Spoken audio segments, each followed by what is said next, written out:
In today's episode, I'm joined by Patrick McKeown.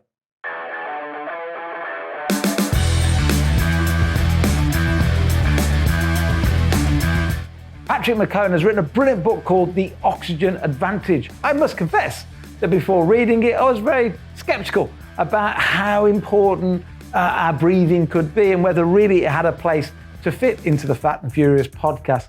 I am now a complete convert. I think you're going to find today's episode absolutely fascinating.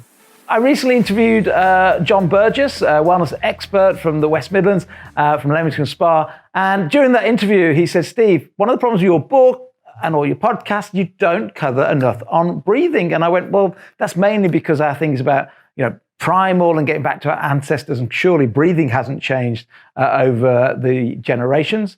And John said, well, I think it has. I think you should read a book called The Oxygen Advantage. So I bought the book, started to read it, and my gosh, how we've changed our breathing over the generations is way beyond what I imagined. And I've got hold of the author, Patrick McKeown. Patrick, thank you for joining us.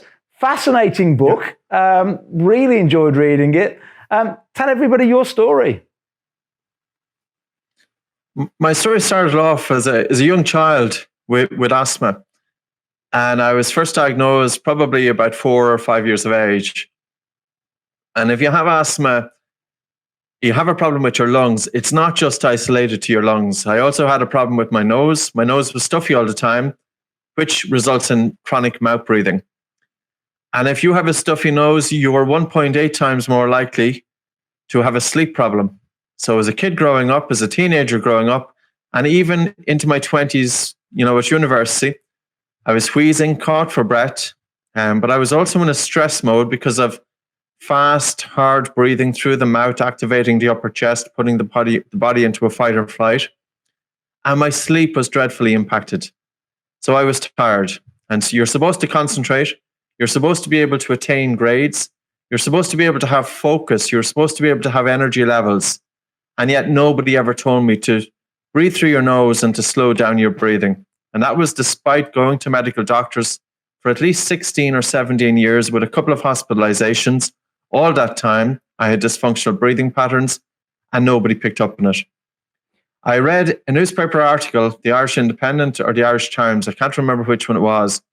It spoke about the work of a Russian doctor. Part of his work was during the Soviet space race. He was commissioned to try and determine what was the ideal composition of gases in terms of for spaceships. And that was his research. But also as a medical doctor, he noticed a connection between people who were sick and their breathing. And he said that as people get sicker, they start to breathe faster, they start to breathe more upper chest, and they have more noticeable breathing. And he asked the question, was it their sickness that was causing their fast and exaggerated breathing pattern? Or was it their fast and exaggerated breathing, which was feeding back into their sickness? So he started getting his patients to slow down their breathing, breathe through the nose, breathe light. And he noticed that many of them made quite significant improvements in their state of health. And that's what I did. I switched after reading that newspaper article. I switched to nose breathing. I did the nose unblocking exercise that was around at the time. It was available on the internet back in the late 1990s. I was able to open up my nose.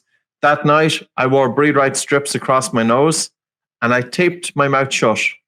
And I woke up the first morning, not too bad, little bit getting used to it. The second morning, it was the best night's sleep that I'd ever remember having in 20 years. Wow. And not only that, my asthma symptoms reduced by 50% in 1 week by making this change. Now, I was still in the corporate world. My degree is in economics. I went to a university in Dublin called Trinity College in Dublin. I was committed to staying in that corporate world, even though I absolutely hated it. But it was about 2 to 3 years later that I was on a drive and I just had a gut feeling I want to teach breathing. So I contacted the Russian embassy. They put me in touch with the people in Moscow. And that was the end of that. So I've been teaching this now since 2002, full time. Yeah, look, it's all fascinating. I want to, for everybody that's watching, whether it be on YouTube or listening on the podcasts on iTunes or Spotify, let's start with the fundamental principle of how we should breathe. Because, if you asked me even 2 weeks ago before I bought your book, and I've been in this space for about 4 years, how you should breathe, I'd say, well, you breathe through your mouth, you breathe through your nose, and it doesn't really matter which one it is, as long as you're not going crazy with it, as long as you're getting enough oxygen, it doesn't really matter. But having read your book, I totally get it now that, that's for eating and talking, and that's what we should be using for breathing. And when I first read in your book about taping your mouth off, I thought, what a load of nonsense. But I've recommended to a few people, they've tried it, and it's like, it really, really works. So just go basic 101. Why is that for talking and eating, and why is that for breathing? Your mouth has absolutely zero function when it comes to breathing. None. If you look at the nasal cavity, and I'm showing an anatomical model, so those listening aren't able to see it, but those on YouTube should be able to see it. Here, if we take breath in through the mouth here, you see that air can travel directly into the airways, and there's absolutely no function performed by the mouth in terms of filtration, humidification, harnessing a gas called nasal nitric oxide. And it's not just about, the nose as being a filtration. Everybody knows that. But your nose is also connected to the lower regions of your lungs. When you breathe through your nose, you tend to bring the air deeper into the lungs.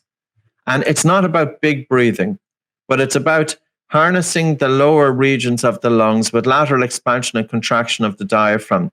The reason that it's good not to breathe using the upper chest is because the greatest concentration of blood is in the lower regions of the lungs. So when you breathe through your nose, you take the air down into the lower regions of the lungs, but also as you breathe through your nose, you carry a gas called nitric oxide from the nose, from the nasal cavity, down your throat, into your lungs. And nitric oxide redistributes the blood throughout the lungs. In short, nasal breathing increases oxygen uptake, the pressure of oxygen in the blood, by 10% versus mouth breathing.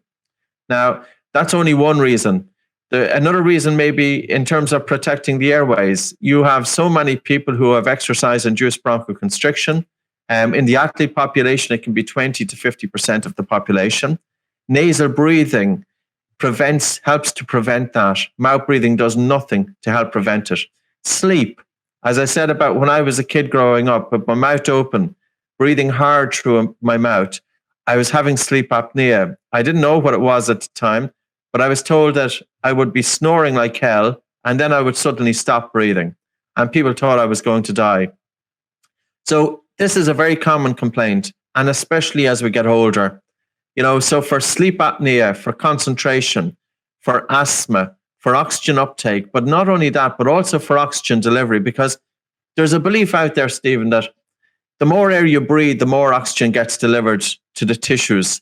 And it's total nonsense. Like when people are stressed, they're told to take a big breath or a deep breath.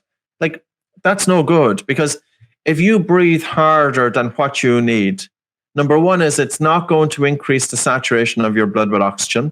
And number two, you get rid of a gas called carbon dioxide. You get rid of too much of this gas. And carbon dioxide is not just a waste gas. In order for oxygen to be released from the blood to the tissues, to the organs, you need carbon dioxide. So by breathing hard, you lose too much carbon dioxide. And as a result, your blood vessels constrict. And also, the bond between the red blood cells and oxygen strengthens, that oxygen doesn't get delivered to where it needs to go. And you think of, this is not just about during rest.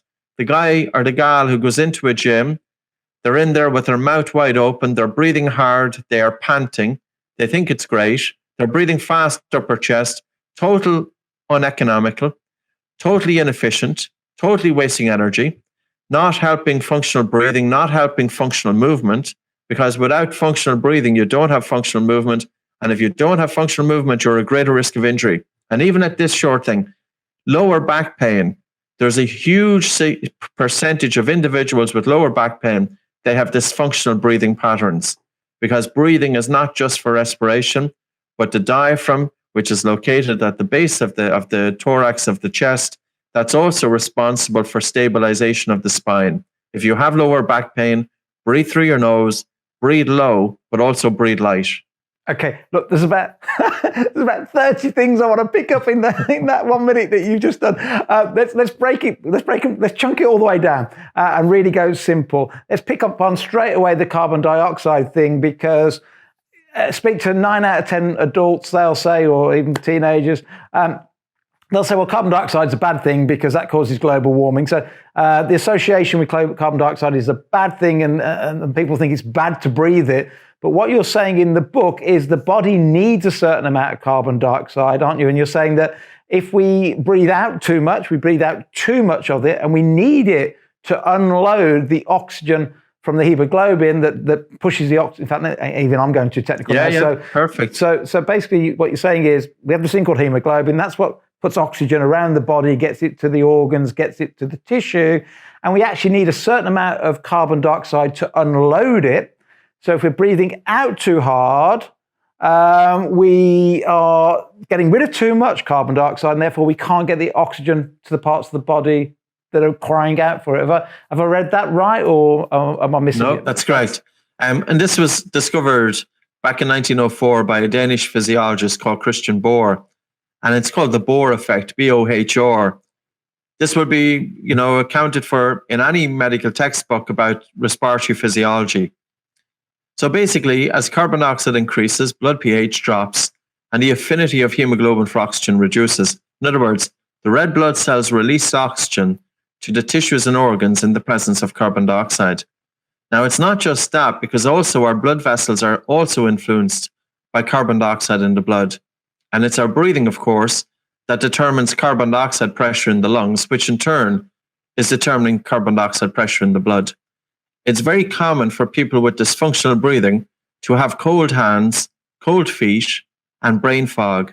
And I think most people will realize that if they take 5 or 6 big, deep breaths in and out through either the nose or the mouth, that they will feel lightheaded. That's not a sign of more oxygen getting to the brain. That's a sign of less. So the harder we breathe in our everyday life, the more our blood vessels constrict and the less oxygen that's delivered throughout the body. So we've kind of got it wrong, haven't we? As far as I can see, for such a long time, you think you need more oxygen going in. So you breathe really heavy, like you say, whether it be through the nose or the mouth, because that's where you get more oxygen in. But I think what you're saying is because we're then breathing out more carbon dioxide, because we need that carbon dioxide to offload the oxygen to our tissues from the hemoglobin, that actually by breathing harder, there's less oxygen in the body. Is that what we're saying? Less oxygen is delivered, correct. And from reading your book, hemoglobin and oxygen levels in the body are always at sort of 95 to 99% anyway. So you can't really get much more in if you've already got 95 to 99%. But I guess by overbreathing, you can reduce your carbon dioxide, and therefore, although you've got a lot of oxygen in the body, it's not getting to the parts it needs to get to. Have I got that right? Yes, in terms of 98% of oxygen is carried bound by hemoglobin. And when we breathe hard, we might increase it by 1% or 2 percentage points. It's insignificant. When we do breathe hard, we can increase the amount of oxygen dissolved in the plasma, but there's only a small amount of oxygen dissolved in the plasma anyway. And the problem with breathing hard is that it's causing a loss of carbon dioxide, and it can happen very, very quickly. And I suppose the way to think of this is, how do sick people breathe? They typically breathe open mouth breathing, chest breathing, fast breathing, noticeable breathing. And how would an elite athlete breathe? You won't detect their breathing during rest. If they go and do physical exercise, their breathing is relatively light for the intensity and duration of physical exercise. They don't gas out too soon.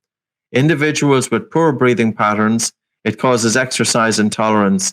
And, our ancestors, if you look at throughout the evolution of the human species, Neanderthals, and two years ago, researchers identified Neanderthals, and, in terms of, they identified that their nasal passages were quite large. And the researchers said that this was because they weren't just breathing through their nose during rest and sleep, but they were also breathing through their nose during physical exercise. And our ancestors had wonderfully developed faces and jaws and airway. And that's all screwed up now. That the face of modern man, the jaws are set back, the airways are compromised, the nostrils are pinched, the palate is high, and teeth are overcrowded. Like, we're getting this wrong on so many levels. You know, why do we have so much crooked teeth? If you go down to a local history museum, if you look at a skull, you will see well-developed arches, and you will see that all teeth are present and very unlikely to have overcrowding of teeth. The reason that we have overcrowding of teeth is because the mouth is too small for our current teeth. Our jaws are affected, our airway is compromised. An orthodontist will sometimes say that the person has inherited dad's big teeth and mom's small jaw. Come on. You know, we really have to identify the problem is not that the teeth are too big. The problem is that the jaw is too small. The human face is shrinking, and that's not good. And are you putting that down? And by the way, I find it fascinating there, because one of the people that I absolutely think was one of the great sort of doctors and scientists and explorers was Weston Price in the 1930s, that dentist that went around the world studying the Eskimos and the Aborigines, and looking at why so much dental work was needed in sort of the modern world, and he looked at their diet and so on and so forth. And I know you mentioned that in the book. We're both big fans of his work. Was that part of his discovery as well? That it was to do, because it was mainly about food he was talking about. But you're saying there's changes in the face because we've changed the way we breathe. Is that kind of what you're saying, or? Yeah, the two are going hand in hand. Why is the shape? Why is the shape of the face changing? It's probably a number of different reasons. One is lack of chewing. You know, our ancestors would have eaten food that was very tough. The food wasn't coming off a supermarket shelf. There was no McDonald's, and that's one of the good things about COVID, is that McDonald's is shut down, Burger King is shut down, and all of those crap outlets. And the only thing is I'd feel sorry for is the employees, but certainly that's one of the better benefits of humanity, with these places locked down, and hopefully they're locked down for good. That's not going to happen, of course. But there's a few different things. Breastfeeding is really important for the development of the face and the jaws. It's not just about nutrition. And, you know, society has put a lot of pressure on mothers. So I'm not going to put any blame on mothers here. But society, having mothers, parents and couples are up to their neck in mortgages. Both couples have to work. And, you know, we have to think about, this is really about coming back to basics. Weston Price, he identified that, and he identified the link between processed food. And also when he talked about the group of individuals living in the Hebrides Islands who were eating fish and oatmeal and something like angel cake or something. I don't know, whatever it was that they were eating. But in terms of, they had primitive food for decades, for tens of thousands of years. And when modern commerce started coming to the islands with marmalades and jams and chocolate and everything else that comes with it, first generation children became outbreeders. This hadn't happened before. And he identified that in page 55 or 56 of his book, Nutrition and Physical Degeneration. And then if you go even further back to George Catlin, who was a painter in the United States, and he thought that the tribal traditions of the North American Indians were dying out. So he went to live with them. And he noticed that the primitive cultures, those individuals who were seen as the scavengers, you know, and everything else in negative terms, but yet every time that the young infant baby had the mouth open, the mother would gently press its lips together. So our ancestors knew about the importance of nasal breathing. And nowadays it gets absolutely no attention. I was in Chicago at a medical conference there about 2 years ago. And this professor of medicine, he said that it doesn't make any difference whether you breathe through your nose or through your mouth. And I have to wonder, what sort of planet is he on? Because he is an individual who is teaching medicine and good health, and he has really missed out here. You cannot reach your full potential if you go around with your mouth hanging open. And our children, 25 to 50% of studied children are persistently mouth breathing. Karen Bonnock did an excellent study in Stratford-upon-Avon, 8-year study looking at 11,000 children. These children were with mouth breathing and sleep disorder breathing. I'm not saying that, you know, mouth breathing is the full impact here, but she looked specifically at sleep disorder breathing. And mouth breathing is one of the risk factors for sleep disorder breathing. These children, if untreated by age 8, they had a 40% increased risk of special education needs. Children who are sleepy and breathing is playing a role with this, they have 10 times the risk of learning difficulties. These kids will never reach their full potential. I was one of those children. I was going into school, into secondary school, falling asleep at a desk. And for me to get grades, I had to spend 10 hours a day studying. That's what got me into university. Not every child or teenager is going to do that. I think it's really time that we wake up that our ancestors had it right in this instance, that we've taken 2 steps back. Okay, I want to summarize and then move to steps we can do to, your Bolt method and the breathe light, breathe right. We'll get on to how we change our breathing in a moment, but can I summarize then the benefits of breathing through the nose rather than through the mouth? And I would say the points are oxygen level is 95 to 98% saturated anyway, so deep breathing through the mouth doesn't, even though you might think that it helps, doesn't help. Over breathing too big breaths gets rid of carbon dioxide, and yet we need the carbon dioxide to help us offload that oxygen from our hemoglobin to the tissues, to the organs, to our muscles, and so on. Breathing through the nose, and I want to come on to this in quite a lot of depth later, nitric oxide, because we had Dr. Malcolm Kendrick on recently, who's a massive believer in the best way to avoid heart attacks is to do anything you can to increase nitric oxide in the body, whether that be from exercise, sunshine, foods like beetroot and so on that help create nitric oxide. But what you're saying is that and I know in your book you say that the nose is a bit like an iceberg. You only see the tip of it, like 30%, and you've got like 70% in the background, that big chamber. And you're saying in the book that in that chamber, there's nitric oxide, and therefore breathing through the mouth, we don't get nitric oxide. Breathing through the nose, we do.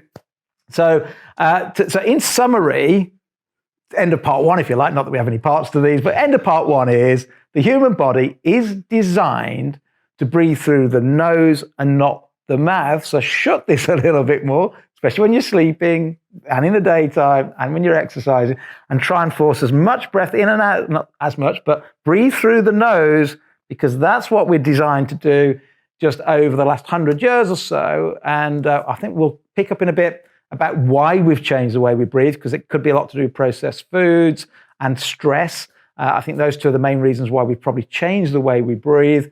But for now, end of chapter 1, if you like, we're designed to breathe through the nose and not through the mouth. And there are a myriad of health benefits for doing so. Is that a good sort of close on that first bit? Yeah, I'm just going to add just a couple of things just in case we forget. Calmness of the mind is never achieved by breathing through the mouth. And the reason being is because mouth breathing is fast breathing and activating the upper chest. And both fast breathing and activating the upper chest will cause agitation of the mind. Now, the other thing is sleep. If you have your mouth open, you're more likely to snore and have obstructive sleep apnea. And as a result, you are fatigued, you are tired. So just as I said that children will never reach their full inherited potential if they mouth breathe, neither do adults. And that point about chest breathing rather than where we're supposed to, and peacefulness and relaxation is part of the problem. When we mouth breathe, the body goes into the FFF, the fight, the flight, the freeze mode, because I guess when we were running away from the tiger, the lion, the whatever, I suppose we probably went into breath mode, and that's probably that minuscule extra bit of oxygen may have helped in that one sprint away from the lion.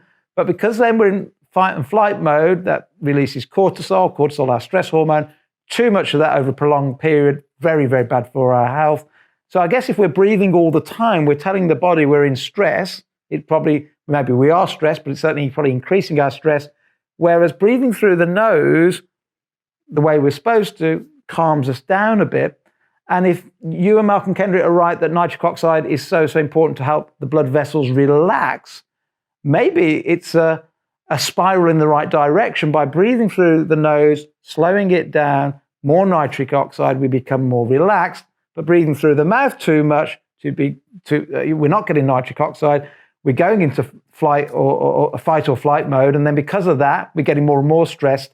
So even stress levels, we're suggesting it's very, very good for reducing stress levels. Is that Oh, there's no question. No question. And if you look at where the research in terms of slow breathing, and the reason I talk about slow breathing is because your nose will naturally slow down breathing because of the resistance created by the nose during wakefulness.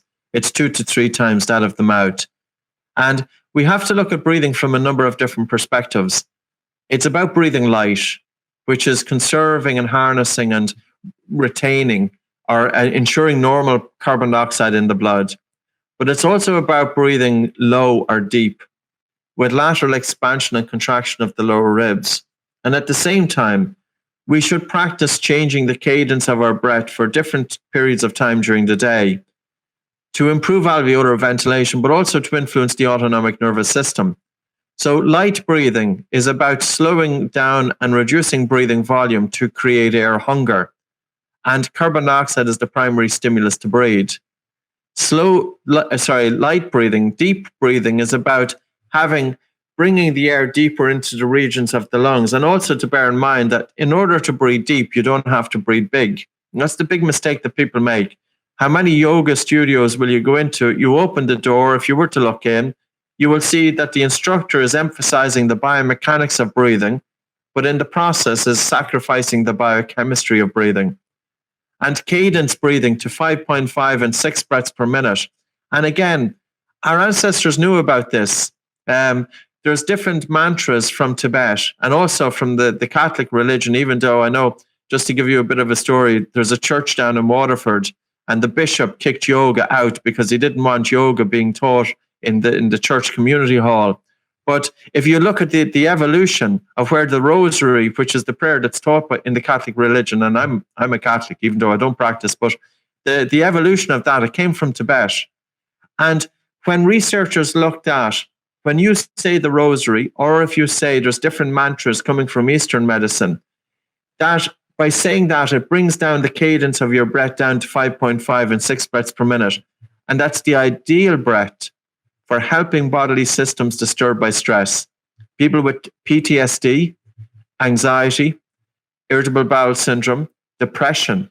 Now you think of all of those individuals who are going into a healthcare professional, they go to their psychotherapist, they're trained in cognitive behavioral therapy, but there's very little emphasis on breathing to help restore normal respiratory physiology, and there's very little emphasis on sleep.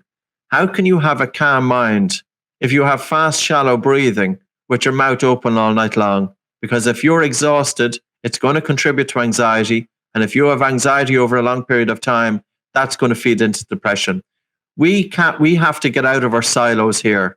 As human beings, we are so resistant to change that we are afraid to look at anything outside of our own field. And yeah, I was in that field too. For 20 years, stuck on the biochemistry of breathing. Now we need to open that up. So in terms of, to make it very simple, the best way to think of breathing is LSD. So any of your 1990s teenagers will remember that pretty easily. Light, L for light, slow, S for slow, and D for deep. And that's what you're always thinking about. It's not about taking big, fast, shallow breaths. It's about doing the opposite. How do you get it to go deep, Patrick, if you're doing it slow and light? If you put your hands, Steve, on your lower 2 ribs at your sides. So place your hands on your lower 2 ribs at your sides. And now what I would like you to do is to breathe gently in and out through your nose. And don't worry about how you're doing it because it's only a bit of practice. I would like you to slow down the speed of the air coming into your nose. And at the top of the breath, bring a total feeling of relaxation to the body, that you have a relaxed, gentle breath out. But as you're breathing in, I would like you to feel that your lower ribs are moving outwards. And as you breathe out, I would like you to feel that your lower ribs are moving inwards. And I would like you to breathe very light, very slow, and very deep. And now what I'm going to do is change the cadence of the breath so that as you breathe in, you're going to breathe in for 4 seconds. And as you breathe out, you're going to breathe out for 6 seconds.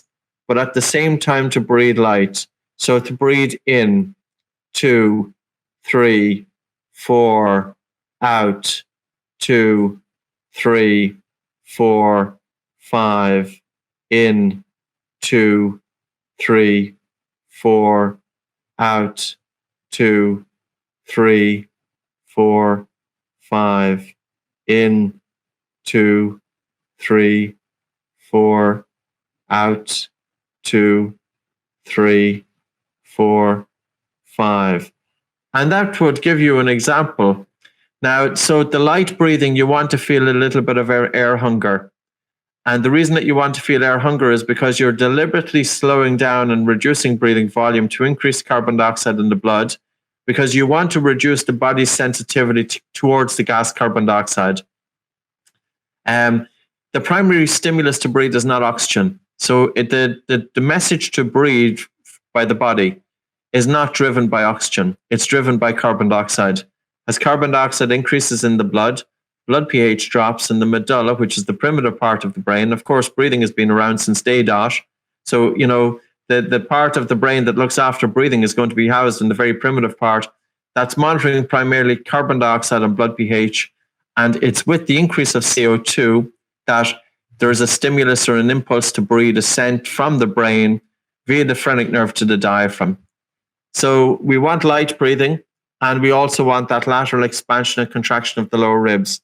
And it's also very important that when we breathe out, that we have a normal and full normal exhalation to allow the diaphragm to move back up to its resting position, because it's the exhalation that then allows for the inhalation. And it's all about functional breathing. Like if somebody comes into me, I'm concerned, okay, I had a professional MMA fighter there about an hour ago. I'm concerned, how is that individual breathing during rest? How is that individual breathing during sleep? How is that individual breathing 24/7?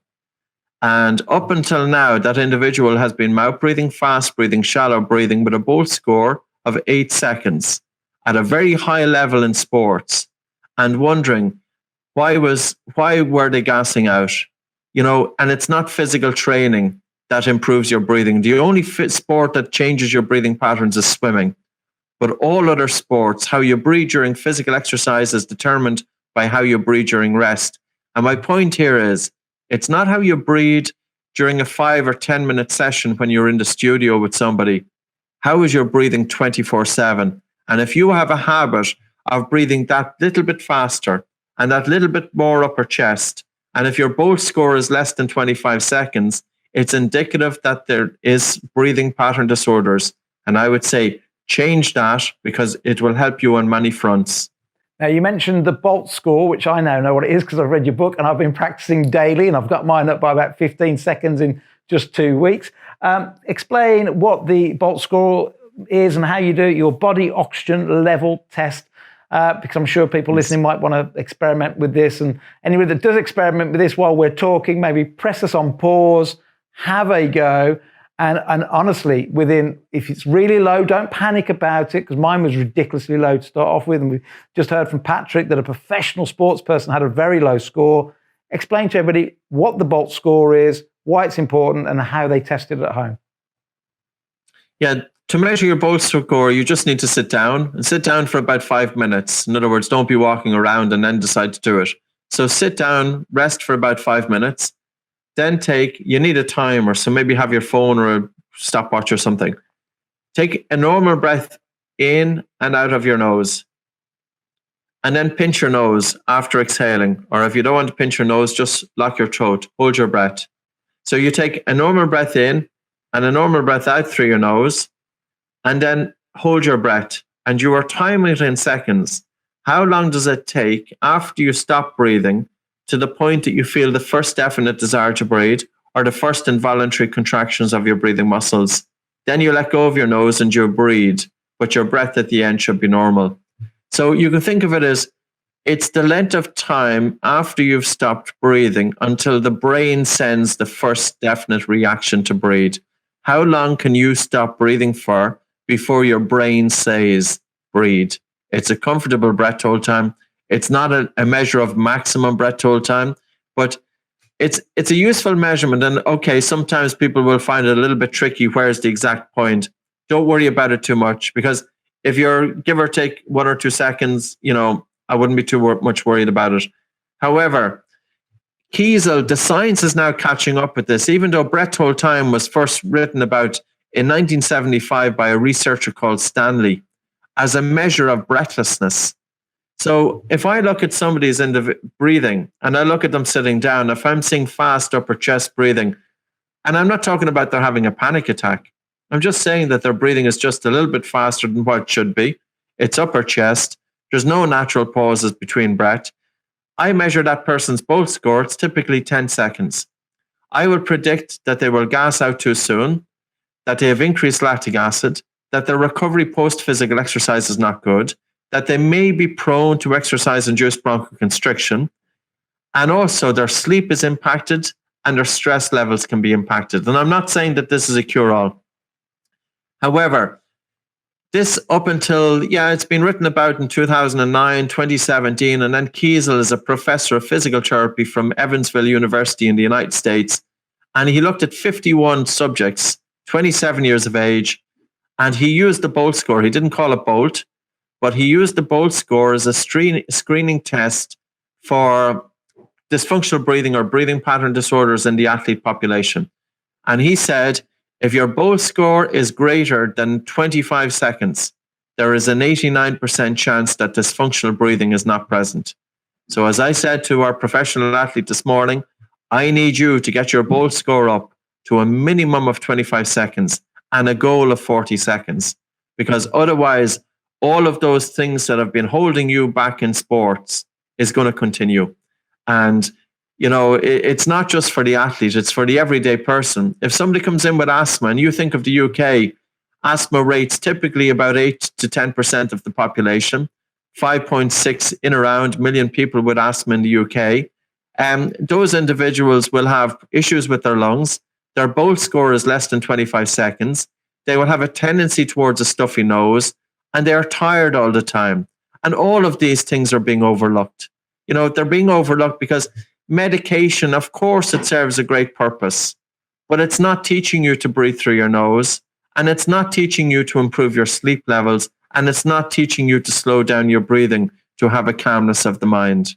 No, I mean, it's just brilliant advice. And back to the way we got introduced in the first place. When I was talking to John Burgess, the wellness expert, you say a similar thing in the book that look, you can't live more than a couple of minutes without breathing. You can't go more than probably a day or two without water. You can probably go a month without food. And, I've focused all my training and helping people lose weight on the food aspect and certainly hydration as well. But the point is, and I ignored breathing for so long because I just thought we breathe, that's it. There is no training to it. You just do it. Having read your book, it seems to me that I should be putting this almost to the top of my list when I'm trying to help people lose weight, because so many people are, including myself, breathing wrong. And certainly since reading your book, I've calmed down another level. My Bolt score has gone up. My sleep has felt a lot better. I haven't noticed yet with my training, my weight training, whether that helps yet or not. But it's going to change a lot of people's lives if they start to breathe right. And I'd ask anybody watching right now, watch right to the end. And then at the end, do get your book, because although we're going to probably talk for an hour, there's probably a 4 or 5 hour read in here. There's a lot more behind the scenes stuff here. But back to the Bolt, everybody have a go at that tonight or at the end of this program. See how long, do what you just suggested, which is relax for a few minutes, 5 minutes first, breathe in and out normally, nice and slow, but through the nose, then hold the nose, hold the breath, get your mobile phone stopwatch going, see what your Bolt score is. Even if it's ridiculously low, don't panic about it, because you just said, and I know you've worked with Navy SEALs, your team, you've worked with Olympic people in the Olympics and scores all over the place. The point is, if you can increase over a period of time by night and day breathing through this and not through this, then you're going to get more oxygen to where it needs to get. You'll get more red blood cells, and it helps on so many different levels. Yeah, and it's about, ultimately, it's about improving Bolt score. The Bolt score should increase by about 3 to 4 seconds in the first few weeks, and then it gets stubborn. How do you increase the Bolt score? Practice reducing breathing volume for periods of 10 minutes, or at least 5 minutes to one set. And, doing at least 2 5-minute sets per group. So in terms of, you'd want to be reducing breathing volume for at least 30 minutes a day to really make progress, unless you're doing a lot of physical exercise. And I would say to you is do your physical exercise with the mouth closed.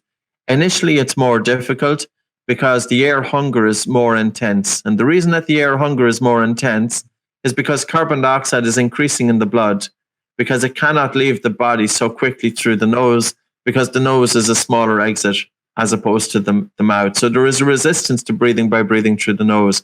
However, if you do all of your physical exercise with your mouth closed, that forces the body to make adaptations. And with that, then ventilation is reduced. So you don't need as much air during physical exercise. And again, the science is only starting with this. Like, in terms of Bolt score, that's now used in one of the phenotypes of obstructive sleep apnea by a Harvard medical doctor, Luciano Messino. And obstructive sleep apnea, we should tie that in with weight in a little while, but just with the Bolt score, now breath hold time is used as an indicator of one of the phenotypes called loop gain. And the other aspect about this is that with nasal breathing during sustained physical exercise, one professor of exercise science in the United States, his name is George Dallam, Dallam, and he's a well-known triathlete, but he's also a trainer of Olympic class athletes. He switched to nasal breathing during all of his physical exercise, probably about 6 years ago. And more recently, in 2018, he did a study with 10 recreational athletes. He said to them, I need you to breathe exclusively through your nose for 6 months, and then I'm going to test you. During all of your physical exercise, only nasal breathe. And at the end of 6 months, he tested them nasal breathing versus mouth breathing. With nasal breathing, they had 22% less ventilation versus mouth breathing. So they were able to achieve 100% of their work rate intensity by breathing through their nose, but with 22% less effort. That's a huge economical saving. And the amount of people, this has never been studied, the amount of people who have said to me over the years, my recovery post-physical exercise, it's almost that I could continue to do the physical exercise again. Reduced lactic acid buildup, and probably that's due to nasal breathing. The body gets used to a higher carbon dioxide pressure in the blood, that more oxygen is getting to the working muscles. With more oxygen getting to the working muscles, the hydrogen ion coming from the working muscle gets oxidized. So it to form water. So I think really we need, the science is starting to catch up there, and we've got some room to go. But I would say you've got nothing to lose by switching to nasal breathing. And don't be afraid that, yes, during physical exercise, it's a bit tougher. Just go a little bit slower and continue sustaining nasal breathing, and it gets easier in time. Now, before we get to weight loss, which is what most people read my books for and follow the podcast, we will get there in a second. Before we do, let's talk about something that I'm really passionate about, because one of my main concerns is I've lost 3 of my grandparents to cancer. I've lost some really close friends to cancer at young ages. And I put a lot of that down to oxidization, free radicals, and so on. And I wrote in all my books about if you overbreathe, certainly if you're doing lots of jogging and lots of cycling, and which I don't totally agree with all the time, it depends on your age and how fit you are. But if you're doing too much of it and you are breathing in this way and you're over putting oxygen in, more oxidization, more free radicals, I guess by breathing through the nose, not taking in so much oxygen, because we're already at 95% plus oxygen that we need. So we don't want more in than just what's normal. By breathing through the nose, I guess we can have less free radicals, less oxidative stress. So maybe even on a cancer prevention sort of mission, it's something we should be sort of advocating as well. Yeah, the connection there in terms of cancer, I haven't looked into it in detail, but here's my thoughts on it. Number one is the stress response. I've seen individuals, my own father died of cancer when he was 64 years of age. He was a very stressed man, and he would have been what we would consider highly strong. Now, if he was to slow down breathing and to breathe through the nose, I think it would have made a huge difference. The other aspect was his sleep. He was a mouth breather, and he was prone to obstructive sleep apnea and snoring. And there is a link with obstructive sleep apnea and cancer. And there is also a link, of course, with obstructive sleep apnea and cardiovascular illnesses and other illnesses, including dementia, etc. So the breath can offer us a means, and we have to look at, I think it was Warburg who said back in the 1930s that when cells go hypoxic, that they're a breathing ground of cancer, to something to that effect. We have to wonder, well, if that's the case, how can we breathe in order to improve oxygen delivery to the tissues and cells? And, this is where carbon dioxide is coming to play in. Nasal breathing during physical exercise will ensure that we aren't overtraining, that we aren't overdoing it. Because if one has a low Bolt score, their breathing is too hard to begin with. And then they go and do physical exercise. And the amount of air that they are breathing, the speed of their breathing, as well as the amplitude of each breath is going to be too much. This is causing too great a loss of carbon dioxide. Blood vessels constrict, but one of those blood vessels are not just constricting to, working muscles, but also the heart, because our heart is a working muscle that needs its own blood flow and its own supply of oxygen. And it has been shown that if you hyperventilate, that you've got reduction in coronary blood flow. You also have what's called a left shift of the oxyhemoglobin dissociation curve, basically the Bohr effect, as we spoke about, that less oxygen gets delivered to the working heart. This in turn changes the electrical conduct of the heart. So it can make individuals maybe more susceptible to cardiovascular events. I think there's something in this, but the research isn't there, and that's why I can't show the connection with cancer. But I would say that, are we more vulnerable to cancer if we're in a state of constant stress? Are we more vulnerable to cancer if we have dreadful sleep quality and obstructive sleep apnea? And on the basis, and if you think Harvard professor Dr. Herbert Benson back in 1975, he wrote that book, The Relaxation Response, and he said, stresses make people sick. And on the basis that stress is making people sick, relaxation will help to make them better.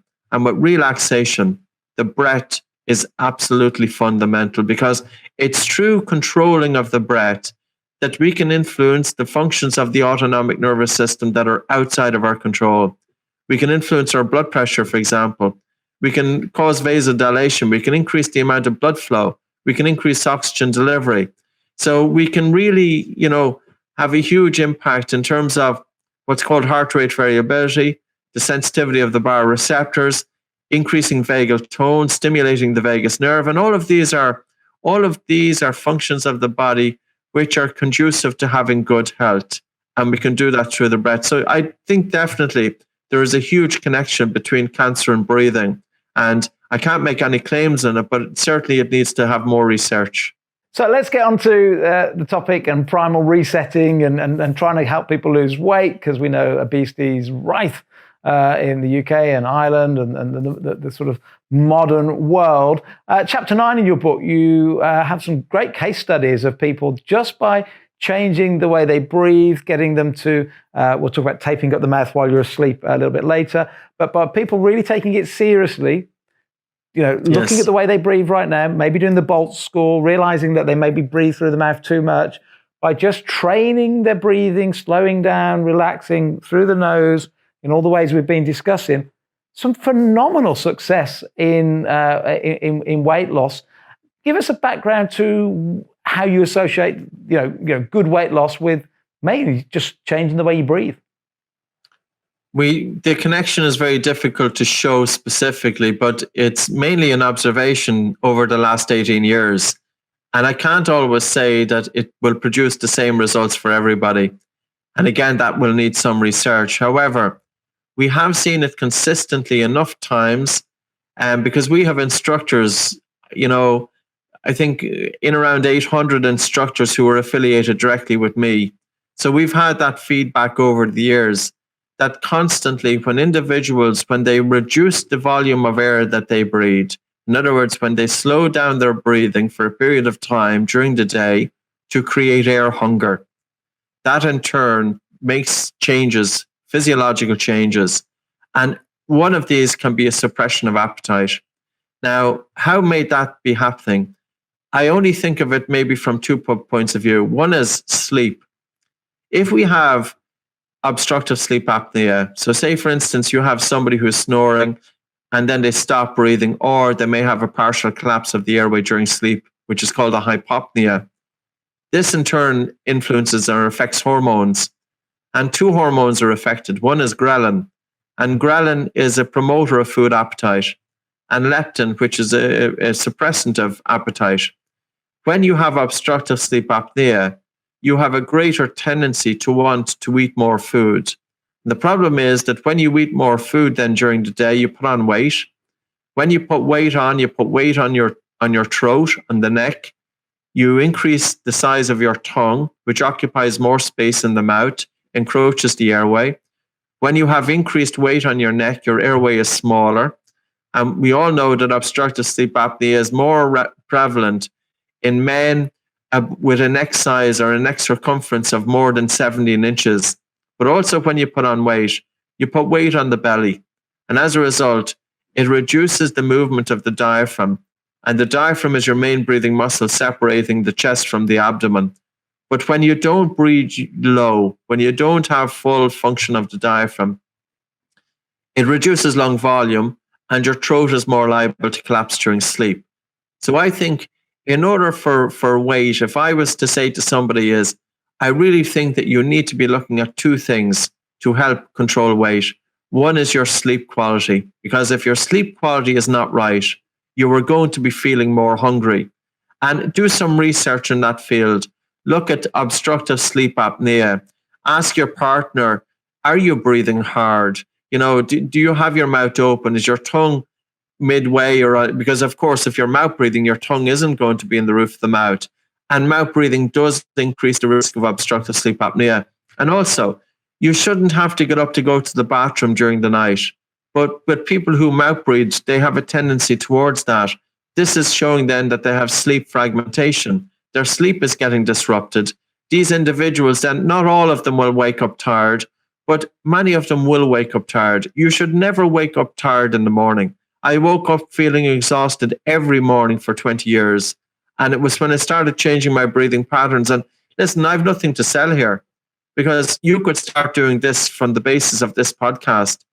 Go get paper tape from your local chemist, 3M micropore tape. Don't wear it if you've drank alcohol. Yeah, maybe 1 or 2 pints be fine. But of course, you know, you have to be common sense prevail here. Don't use it if you're pregnant. Don't use it if you're very, very unwell. But even if your nose is a little bit stuffy, you can open up your nose by holding your breath. And this has been known since 1923. So to decongest your nose, and again, don't do it if you're pregnant or if you have any serious medical issues, don't do it. But to decongest your nose, simply take a normal breath in through your nose, a normal breath out through your nose, pinch your nose, hold your nose, and start walking around your room. And walk for a period of time until you feel a medium to strong air hunger. Then let go, breathe in through your nose, wait 30 seconds, do it again, and do it a few times, and your nose opens. But also during that breath hold, you increase blood flow to the brain, so it can help with your concentration. So there's no reason for you to have your mouth open during sleep, because the vast majority of people, we can get them breathing through the nose using the nasal decongesting exercise. And what's more, the nose is that organ that the more we use it, the better it works. The reason that your nose isn't working as well as it should be because you're going around with your mouth hanging open. And there's no animal that does that with the exception of a dog. If we look at the nature, if we look at the animal world, and if you look at wild animals, there's none of them out there taking full big breaths in the belief that it's beneficial for them. There's none of them out there going around with their mouths open, except for dogs who use their tongue to help regulate body temperature. But if farm animals are very sick, they tend to mouth breathe. And we throughout, as I said, all of our ancestors were innate nasal breathing, as evident by the shape of the jaws. Because in order to have completely straight teeth and a nice wide maxilla, that's shaped by the tongue resting in the roof of the mouth. And your tongue is only resting in the roof of the mouth if you're breathing in and out through your nose. I have a modern shape. My nose is bent because my maxilla is too set back. My mandible is too set back. I have a double chin and I have a small airway. So my airway is totally compromised. I'd never be an athlete. And I've always had an issue with sleep, but I've been able to compensate with it to a good degree by putting these exercises into practice. So I know I went off on a bit of a tangent, Steve, and sometimes that's the risk of when you're talking to me, because sometimes I start and I don't know where to stop, but that's the way it is. Great. It wasn't so much a tangent, but you were quite rightly doing all the disclaimers about don't try this if you're pregnant, if you've had too much to drink, but you missed the point, I think, of as long as you're in good health and you're not drank too much. You were talking about the tape and taping your mouth up when you sleep, but we didn't actually mention that. Yes. So really, when people are trying to lose weight, there's two things coming back to here is I think we really need to get our sleep quality right, because it's fundamental. It's 15 years ago, nobody was talking about sleep. And I'll give you a story. I speak at many conferences internationally, and many of them is on the topic of sleep. And one doctor who has sadly passed away, called Dr. Christian Guilleminault, he was the doctor who coined the phrase obstructive sleep apnea back in the 1970s. He developed the apnea-hypopnea index. He's considered as the founding father, or one of them, of sleep medicine. I've seen him get up at medical conferences, and he says to his doctor peers, "You have been talking about everything in the room about sleep, but you have missed the elephant in the room, and the elephant in the room is nasal breathing." And for the past 5 years, 6 years before his death, he wrote many papers on the importance of restoring nasal breathing during sleep. And he said, children, and of course, it doesn't just relate to children, children's brains are getting fried. And it is true, because as I said with Karen Bonnock's study, mouth-breathing children who are at a greater risk of sleep problems, they have a 40% increased risk of special education needs. So as adults, we need quality sleep for function. But for a child, their brain is growing, and that's why they need quality sleep. And how can we lose weight if we're in a state of exhaustion, if we're in a state of stress, if we're in a state of adrenaline, if we're in a state that hormones are impacted as a result of stopping breathing during sleep? And the second thing is, I think it's normal to say that, yes, when we are in a state of stress, that there is a tendency to reach to the cupboard or to reach to the fridge, to eat more food as a comfort. And really, when we start getting a better balance between parasympathetic, which is our rest and digest, and sympathetic, which is our fight or flight, when we improve resilience, and we can do that through the breath, there are so many papers now on this, in terms of studies looking at slow breathing and heart rate variability biofeedback. And this could be a simple measure of the functioning of the autonomic nervous system. So basically our heartbeat, and I don't want to go out too much, I'll remember where to come back to. There is a synchronization between the timing of our heartbeat and our breathing. When we breathe in, so if you had your listeners, or if your listeners were just to locate their pulse, and as they breathe in, they should notice that their heartbeat is getting that bit faster. And as they breathe out with a slow exhalation, their heartbeat should be slowing down. The speed of their heartbeat should be slowing down. The exhalation is responsible. That's parasympathetically driven. That's entirely under the control of the vagus nerve. So say, for instance, you have people who are in stress. They have fast upper chest breathing. That's keeping them stuck in that state of stress. Of course, stress changes our breathing patterns, but how we breathe feeds back into stress. So physiologically, Stanford Medical School in March of 2017, they identified a new structure in the brain in the locus coeruleus, and they said that this structure is spying on your breathing. When you breathe fast, the mind is agitated, and you're also more likely to be awoken from sleep. When you breathe slow, the mind calms. So when you slow down your breathing, and also when you slow down your breathing to a cadence of 5.5 and 6 breaths per minute, just as we were doing earlier on, that will help to improve the balance between the parasympathetic and sympathetic. That's a measure of resilience in the individual.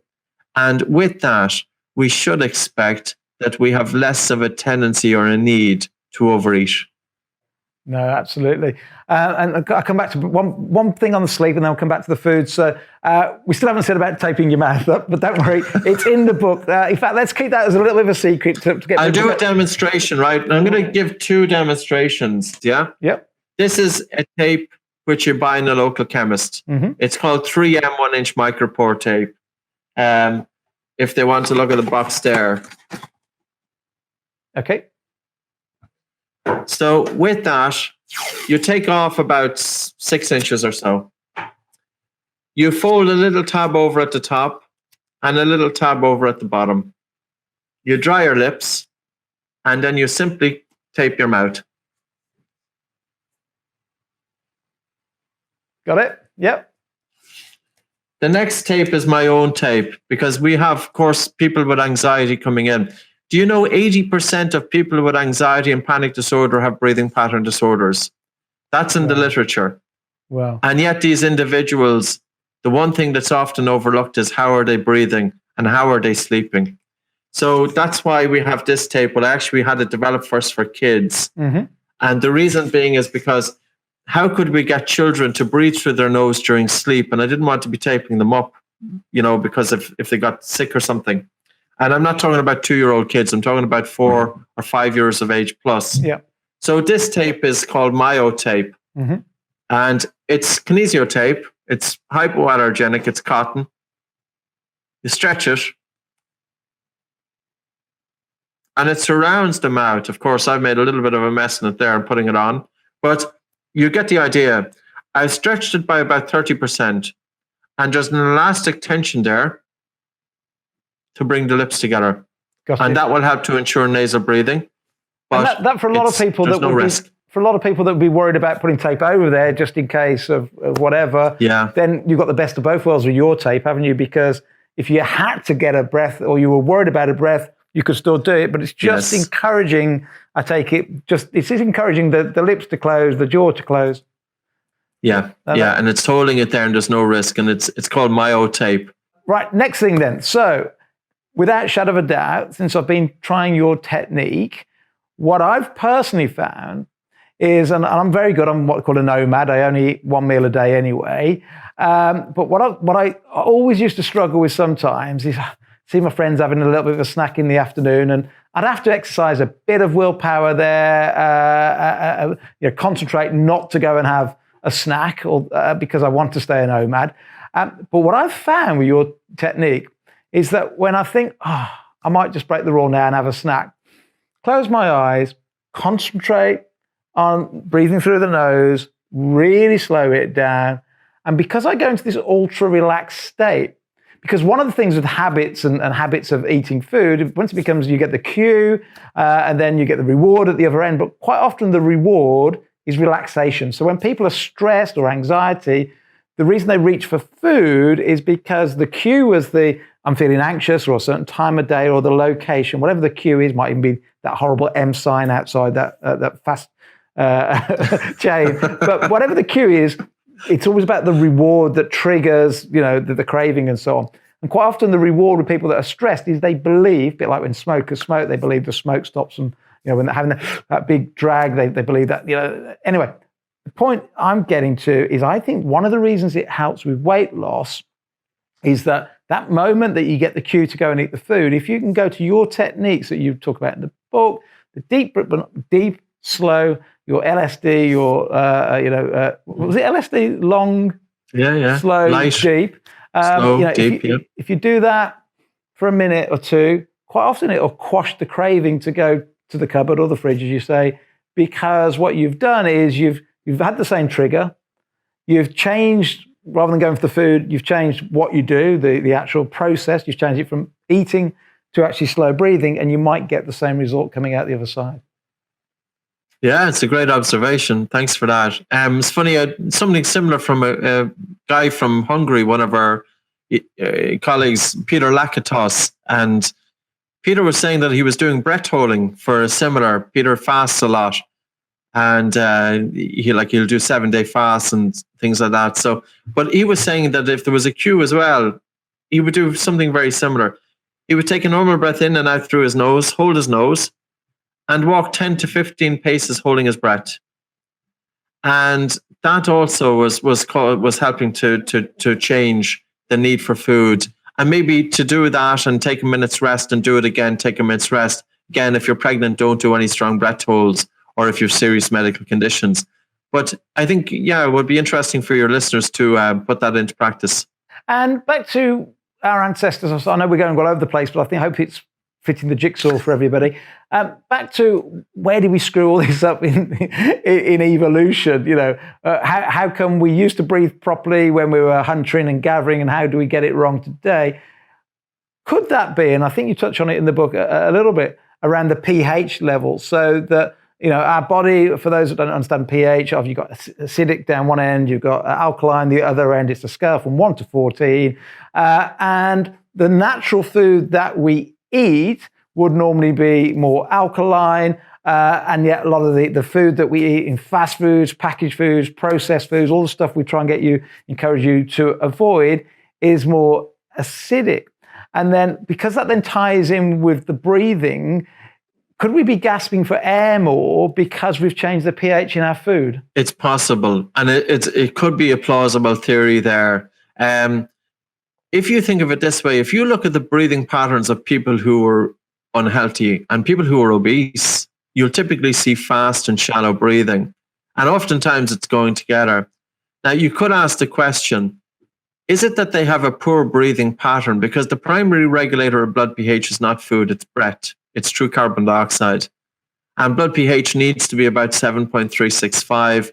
And if it's too acidic to 6.8, we die. And if it's too alkaline to 7.8, we die. So the body is always striving for that balance of 7.365. However, if you overbreathe, you get rid of too much carbon dioxide from the blood through the lungs, and this increases blood pH. And the body doesn't want to have too alkaline blood pH.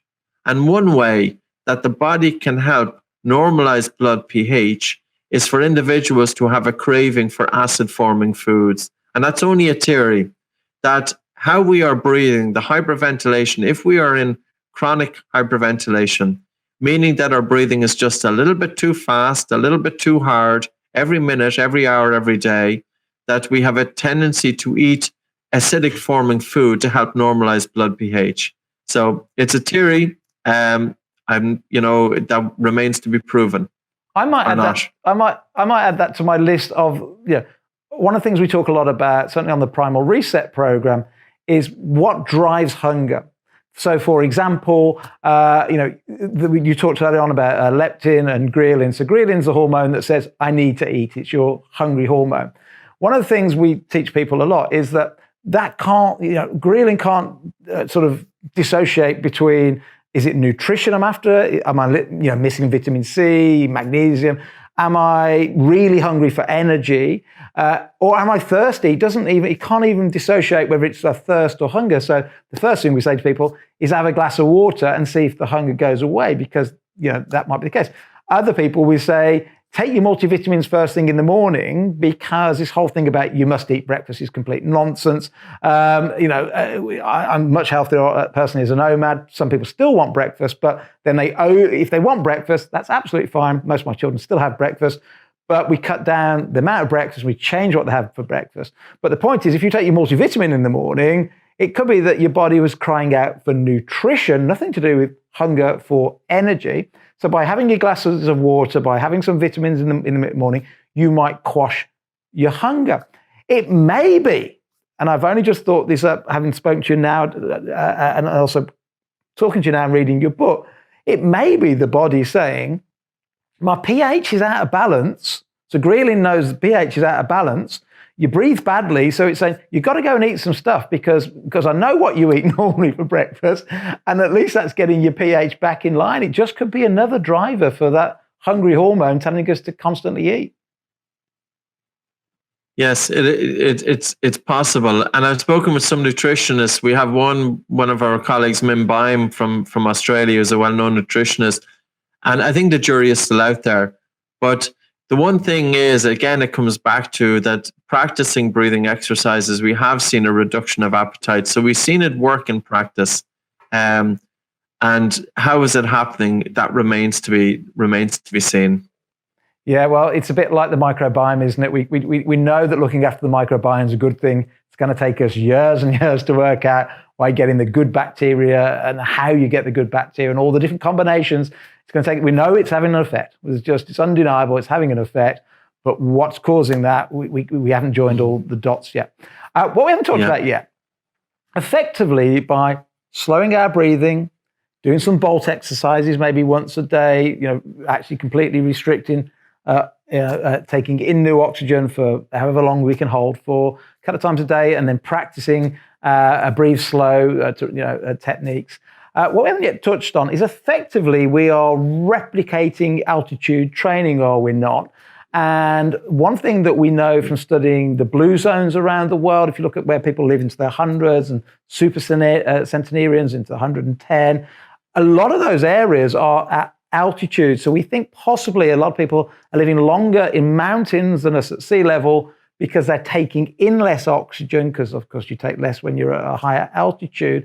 And that's why, the Kenyans are such good runners, because they always run at altitude. And that's why, there's always been training at altitude.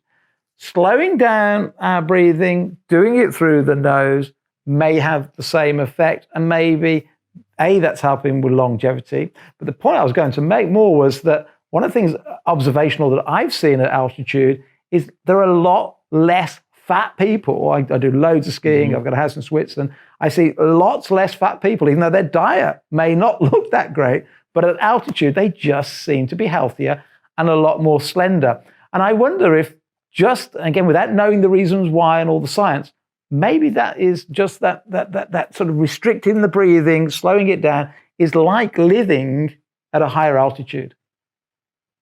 Yeah, in terms of generating intermittent hypoxia, we do that not necessarily by slowing the breathing, but by actually stopping breathing, by holding the breath. And just you could practice this yourself, for instance, with a pulse oximeter. And again, these are the exercises that you don't do if you have serious medical issues or if you're pregnant. But you could practice it. Take a normal breath in and out through your nose, pinch your nose and hold, and start walking holding your breath. And then walk faster, go into a jog, and keep holding your breath until you feel a relatively strong air hunger. And at the end of that, then let go, but breathe in through your nose, but minimize your breathing. Breathe hardly any air then for about 6 breaths or about 18 seconds or so. And then go back to normal breathing. Go back to normal breathing for about a minute and repeat. And that's intermittent hypoxic training, and that's designed to stress the body, to force the body to make adaptations. Now, some of those adaptations, there is no doubt that we are dropping blood oxygen saturation because we test it all the time using pulse oximetry, which is a handheld or a finger-held device that you just put on your pointing finger, and it's measuring how fully loaded is your hemoglobin with oxygen. Typically, we will drop the blood oxygen saturation down to about 85%, which is akin to about 4,500 meters at altitude. So we're able to get a pretty decent altitude. We can simulate that, and you can do this from your sitting room. So I think there could be something in that we are putting the body into an anaerobic state. And again, it's just a theory, but there are other benefits to why we do it. Number one is that it helps open up the nose and airways. So it's very good for people with asthma, for example. Number two is it increases blood flow to the brain. And number three is if, for example, you do have a lot of worries on your mind, the last thing that you can probably do when there's an emotional turmoil there is slow down your breathing, because your mind is a bit all over the place. Instead, do breath holds, but don't hold the breath to the point that it puts you into a stress response. Number four, when you do a breath hold, your spleen, which is your blood bank, contains 8% of your red blood cells, richly, densely packed hematocrit, very high. 80% of the blood is hematocrit, which means that it's richly densely packed in terms of oxygen carrying capacity. When you do 5 strong breath holds, like I described, your spleen releases red blood cells into circulation, so you can improve oxygen carrying capacity. And there's probably other things going on there as well. We're stressing the body to put it into a sympathetic activation because we're living very much in comfortable times. You can imagine our ancestors. They would have been out in cold weather. They would have been food deprived. They would have been, many of them, in terms of getting food, evolutionary theorists will say that the spleen is one of those organs of the human body, because we would have been getting our food on the seafloor. And we're going down, doing diving, and coming back up. So we have that unique ability as human beings that we have a reservoir there. We have a blood bank, but we never tap into it. And if you see kids down at a local swimming pool, and I see my own daughter, they love getting a diving stick, or, and throw the stick into the water, and in they go afterwards. And they're going down and they're holding their breath underwater. They're coming up, they're gasping for air. And we've all done that. Throughout our evolution, we always did it. There is something unique about the human being in terms of getting into the water and doing breath holds. But for most adults, we have lost that. We don't swim, So breath holding could be a way to tap into a very primitive function that we were doing throughout our evolution. And there could be benefits with that. No, you're absolutely right. And what people forget, I live just outside of Birmingham. Birmingham's got a population of about 2 million, just Birmingham. It's a tiny little dot in terms of the entire planet. But people forget that till 10,000 years ago, the entire planet had less than 2 million people, and nearly all of that 2 million were living near water, because fish was an important part of our diet. So they're either on the coast or near rivers. And of course, diving down to catch the fish. I always talk evolution about how evolution takes a long time. The reason why our toes and fingers go wrinkly when we're in the bath for an hour is because that's how we used to grab the fish with our hands and need our toes to be on rocks and so on. So we were underwater, holding our breath for a lot longer than we do today, without doubt. I want to just pick up on a last couple of things with you then. So you mentioned right at the very beginning back pain, and how people suffering with back pain, maybe by just looking at the way you breathe, looking at breathing slow, breathing correct. Give me again that association between maybe reducing sort of chronic pain or pain in the back may help with getting your breathing right. So our diaphragm breathing muscle, which is separating our chest from our abdomen, that breathing muscle is not just responsible for respiration. And the best way to probably explain it is, you can imagine a weightlifter. As they're lifting the weight, they will typically breathe in and hold their breath. And the reason being is because as they breathe in, their diaphragm is moving downwards. And they're bracing the abdomen, that the abdomen becomes like a pneumatic balloon to provide stabilization for the spine. So this is a generation of what's called intra-abdominal pressure, that the diaphragm is also providing stability. But individuals with lower back pain have a greater tendency to breathe fast in upper chest. And as a result, they aren't getting the benefit of diaphragmatic breathing for providing that stability of the spine. I've seen anecdotally many people talking when they switched to nasal breathing that it led to a reduction in back pain. And I'm going to say a few things here, and people can do their own research on it. With regards to pain perception, when you breathe hard, you're more likely to perceive pain. When you slow down your breathing, and one paper came out just in the last couple of months, they had some strange study, but they literally exposed people to hot objects to give them a burn, and they measured their pain perception as they were breathing different rates of breathing, 15 breaths per minute, or their normal spontaneous breathing rate, or 6 breaths per minute. When the individuals breathed 6 breaths per minute, light, slow, deep, they had less pain. So pain can be influenced by the speed of our breathing, but also the biomechanics of our breathing. And for people who want to delve a little bit further, look at the work of osteopath from the UK, who I believe has passed on, Leon Chaitow, Chaitow.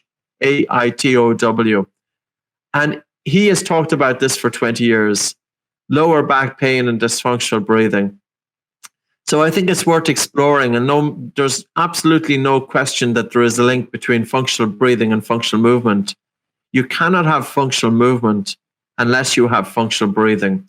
So unless breathing is normalized, movement isn't normalized. And if you don't have functional movement, you are at a greater risk of injury, including lower back pain. And one screen that's used is called the functional movement screen, the FMS. And I know it has its critics, and some people say that it doesn't stand up, but it's still popular. 87.5% of people who passed the functional movement screen were classified as diaphragmatic breathers. 87.5%. Wow. So again, we have to think of the bidirectional relationships in the human body, and breathing is at that foundation. I think you might have answered my next question then really, really well without realizing it. So Wim Hof, who I've not had on the program yet, but I'd like to get on at some stage because I believe in taking a cold shower because I think it's really good for the immune system. I do it most mornings. And up until reading your book a week ago, I used to do another thing that Wim Hof does, which is really heavy breathing, but through the mouth, which I now think is completely wrong. And I really still, even though I was doing what he told me, found having the cold shower an absolute nightmare. I hated it. I did it because I know it's good for my health. And then about a week ago, I switched to your method of just breathing through the nose, slow and deep, while I'm having the cold shower. And I'm finding I'm lasting longer. It's not as painful. And I was going to ask you, why is that? And I think you just answered that. Is it because it changes the way the body perceives pain? Yes, I think that's part of it. And also, if, for instance, you were doing ice baths, one of the best things to do is to surrender into it. And surrendering into it is that you're bringing your attention into the breath and really slowing down your breathing. Because if we try to fight it, it has the opposite effect. But when we surrender into it, we're able to relax into that environment, and we should be able to tolerate it better. But I think the pain perception, that's something that we've seen. And, there's another aspect here, Steve, that's for women. Women have completely different breathing to men, and they're very much exposed to breathing pattern disorders because of changes in hormones. So for the woman, for instance, during their monthly cycle, I think it's the luteal phase. And of course, as a man, I've avoided this subject for 20 years, but only now I'm starting to go down that path. And it's absolutely amazing that 50% of my students coming in were female, and I completely overlooked. And all of the research is also overlooking the fact that, the female hormones and changes in hormones and the influence that that's having on breathing. And the reason that I bring it up is also pain, because during the luteal phase, it can be a tendency because of it's a progesterone, which is a respiratory stimulant, that increased breathing will cause a drop of carbon dioxide by up to 25%. That will affect that woman's anxiety levels, their sleep, their pain. And it was by chance, I was working with a musician here from a well-known band here in Ireland. They're international as well. And I was working with him because of, just in terms of preparation for getting on stage for breathing. And I know you mentioned about the brown paper bag at the very, very start for stage fright, but we use breathing. But in the process of talking to him, we spoke about his fiance, and his fiance was going through all of these symptoms, and she had read the book and she started making progress. And I said to myself, why on earth did I avoid or miss this? This is crying out for attention. So for the new book, we'll have a section on women's breathing, which has been overlooked despite the application of it out there. Yeah, in fact, the brown paper bag thing, we talked about that before we actually hit the record button. Let me just explain to everybody what you talked about there.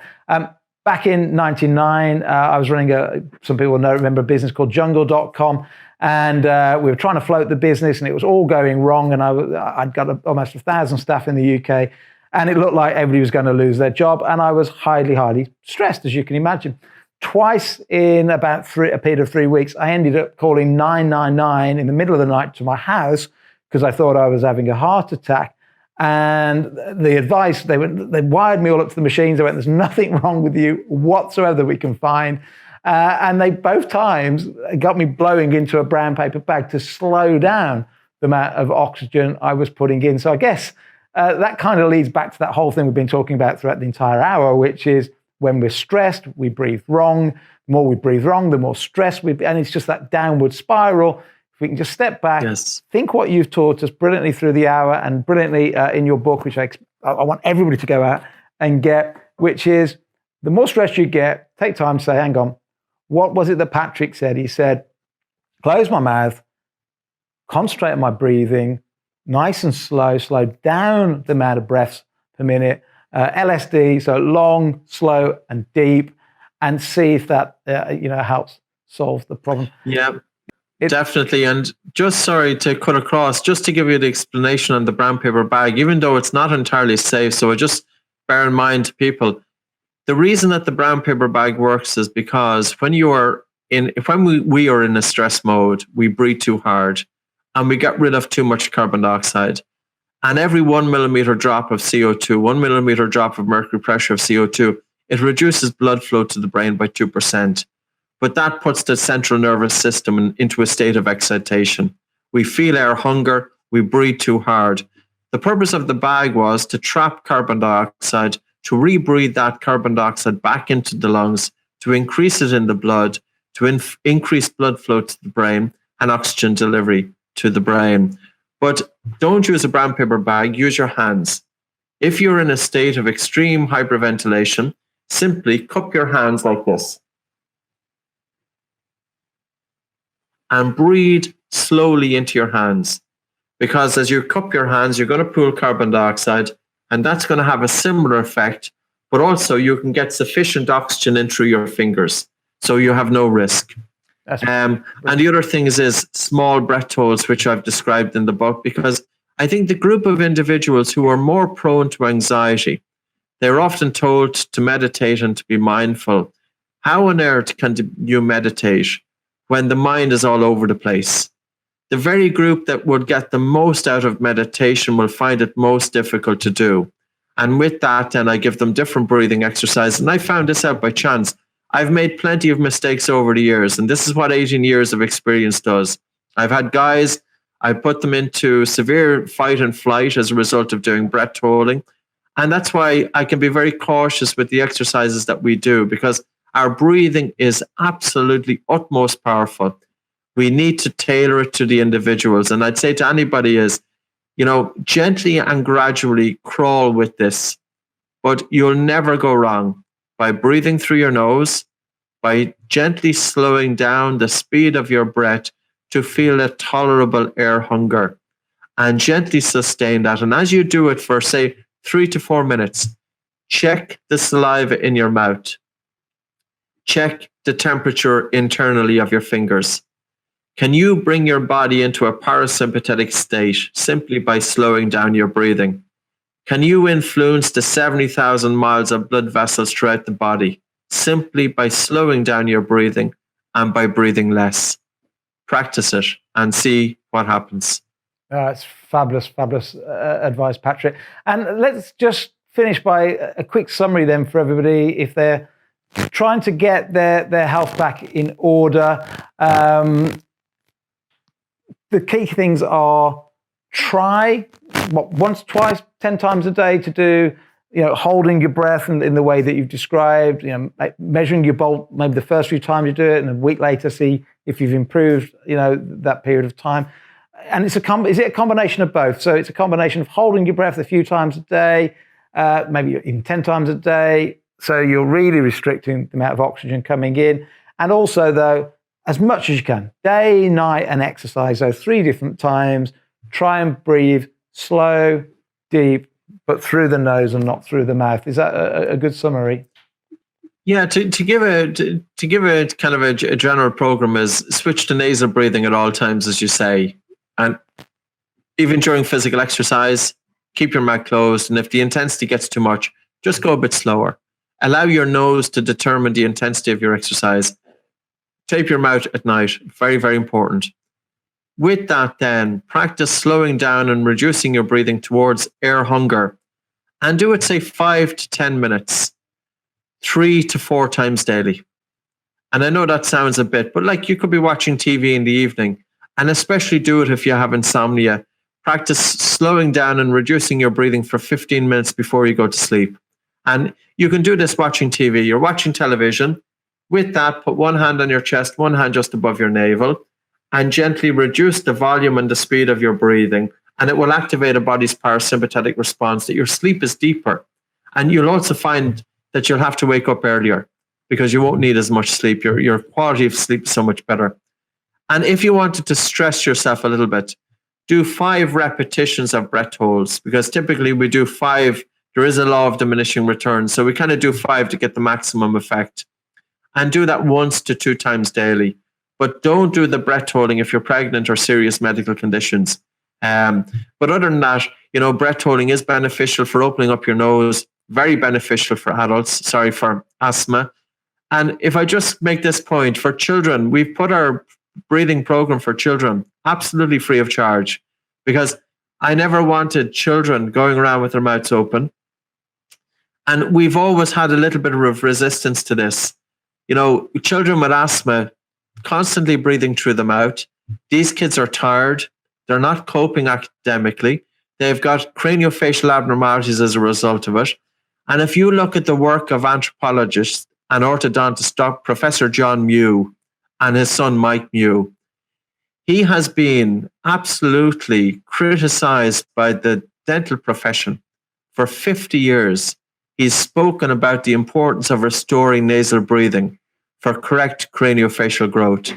And there's a new book that has come out by Penguin Books called Breath. And the reason that he was criticized was not, I've only the galley copy, but this is a new book written by a journalist called James Nestor. And the reason that he was criticized was not because the dentists and orthodontists didn't agree with him, but it was because he went against what the dentists and orthodontists were saying. And here it comes back to resistance to change. Yeah. Even when the information is right, if it doesn't tally with other people's belief, they'll castigate it. This is not about ego. This is about getting the real information out there. And that's why I say you have nothing to lose by changing your breathing patterns. I know you've probably never been told about it before. I was never told about it, despite going to dentists as well, but despite going to doctors and healthcare professionals for many years. And I think it's because it's too simple, Steve. Nutrition is overlooked, sleep is overlooked, and breathing is overlooked. And sometimes the most fundamental functions of the human body, we need to get back to basics. Our ancestors knew about this. We don't. It's a lost art, and it's time to get it back again. Look, I loved the last hour. Thank you for taking your time out. People want to get in. First of all, they've got to go and buy your book, because even in an hour we've talked lots and lots and lots, and we have given you sort of 70% of what you need to know, but there's probably another 30% in here. I found it a fascinating read. I was skeptical at first, especially when it came through the post. It's a big, big book. I thought, this is a couple of hours of my life I'm never going to get back. But what's breathing got to do with health? I'm a complete convert. I think this is a fantastic book that everybody that wants to reset themselves, their health, wants to take the Primal Reset course that we do, understanding how you breathe, why we've changed the way we breathe, getting back to breathing through the nose. It's a fantastic read. And you tell them what they can also find, Patrick, at your website, which is by the same name, Oxygen Advantage. What can they find there? So we've put up a lot of the science in terms of, if you go to About and Science, you'll see different chapters of what we spoke about. The importance of nasal breathing, stimulating the vagus nerve, reducing lactic acid and fatigue, asthma, etc. So that might be useful. And yeah, I suppose there's master classes and just different information out there. The Bolt is on the homepage. There's a video of how to measure it. And there's another test there called the maximum breathlessness test. And yeah, don't get too worried about your Bolt score, but use it as an indicator of where you're at, because it can provide good feedback. And we've done videos on YouTube. I put out a COVID video there about a month ago, how to breathe if people get into respiratory distress, and it went viral. So it's had 700,000 views, and a lot of people who have had COVID, I've been in touch with them, including one doctor from Edinburgh, who is saying that nasal breathing is now spreading amongst doctors who were in the front line in terms of COVID. That's great news, because again, we can improve oxygen uptake and delivery by virtue of slowing down the breath through the nose to 6 breaths per minute. Yeah, I think there's good resources there, and we try and put it out all the time. I tell you what, going off topic, and I know I keep trying to end this, but it's so fascinating. COVID could have been a lot less worse, could it not, if we all nasal were breathing? If we'd all learnt this years ago and forgot that we should be breathing through here, I bet we would have spread a lot less germs if we were, and I know that this is completely off topic, but yes. we probably would have spread a lot less germs if we were breathing properly. We have a 42% greater water loss breathing out through the mouth. And our ancestors knew this. I've heard so many stories of primitive tribal groups that when a boy was becoming a hunter, they had to get a mouthful of water and they had to run maybe a distance of 3 or 4 miles across a hot environment with nasal breathing only. But when they reached their destination, they had to spit out the water. And the reason being is because if you sent out a young hunter out into a hot environment, and if that hunter was a mouth breather, they are likely to dehydrate. Your nose is not just about moistening the air coming in, but your nose is about heat and moisture on the breath out. And that's how we can conserve water. If we think of COVID, we think of individuals going into gyms. They'll be all in there, a bunch of mouth breathers, fast breathers, shallow breathers, and there's going to be a vapor of moisture. And this is how COVID is also, well, it's spread not just with coughing and sneezing, but talking and breathing. So it's like an aerosol going into the atmosphere, and you have another individual doing exercise beside that person. They also have their mouth open. They have no defense in terms of nitric oxide from the nose, which is antiviral. And nitric oxide has been shown. Now, I can't say that it will stop COVID, but what I can say is that it has been shown in laboratory experiments to inhibit the replication of SARS coronavirus back in 2005. And if you Google clinical trials, nitric oxide, COVID, you will see that there are clinical trials underway about the importance of nitric oxide as a gas to help to deal with COVID. Our nose is a source of nitric oxide. Our mouth isn't. Thank you for what has been a fascinating hour. Absolutely. I've learnt loads from reading the book and from talking to you today. I'm sure the listeners and viewers also will, and we'll definitely be keen to promote you with your work. Just a massive thank you. Great. Thank you so much, Dave. Enjoyed the chat. If you enjoyed this podcast, then why not subscribe to the full series so you can hear from all the incredible health professionals we spoke to. For the full story, you can also get the book Fat and Furious, written by Steve Bennett, available on Amazon. And to say a huge thank you for watching us here on YouTube, we are even offering you an exclusive Amazon discount code so you can get yourself a copy. For more details, head to the description below.